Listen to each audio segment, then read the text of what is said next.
At the will reading, my dad left everything to my stepbrother. You need to learn to earn your own way. Then a different lawyer stood up and said Grandpa had left a separate will, and my dad realized he'd never actually owned what he'd just given away. The lawyer adjusted his glasses and read the final line. The estate, including the lake house investment portfolio valued at $4.1 million, and all business holdings, I leave entirely to my stepson, Tyler Hayes. Dad smiled at Tyler, who nodded like he'd been expecting this.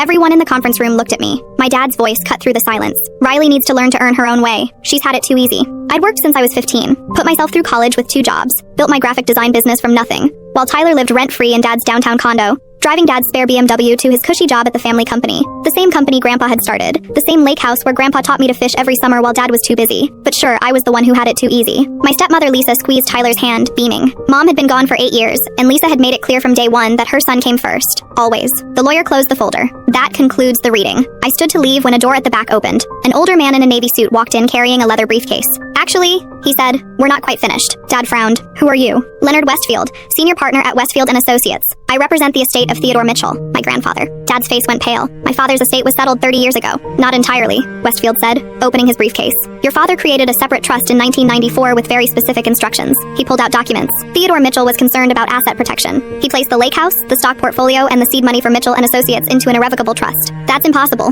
Dad said. I inherited those when he died. You had use of them, Westfield corrected. The trust documents state clearly, Robert Mitchell is granted lifetime use and management, with full ownership transferring to his biological children upon his death. He looked directly at me. The trust specifically excludes stepchildren and adopted heirs. The room went completely silent. Dad went rigid. I've owned those things for 3 decades. You manage them. Your father wanted assets in the bloodline. Westfield slid papers across the table. The lake house deed shows the trust as owner. The brokerage account, same. The LLC documents for Mitchell & Associates. Tyler looked sick. Lisa grabbed Dad's arm. Robert, do something. The trust is ironclad, Westfield said. Any attempt to bypass it triggered immediate transfer. Dad's lawyer flipped through papers. Your will distributed assets you don't own. The lake house, worth $2.8 million, belongs to Riley. The portfolio at $4.1 million, Riley's. Mitchell & Associates has 60% ownership tied to trust assets. I couldn't breathe. Tyler stood up. This isn't fair. I've worked at that company for 5 years. As an employee, Westfield said, the ownership shares revert to the trust beneficiary. Dad finally found his voice. Riley, we can work something out. You don't need all this. Stepbrother, I said quietly. You've been very clear about that distinction my entire life. Don't be vindictive,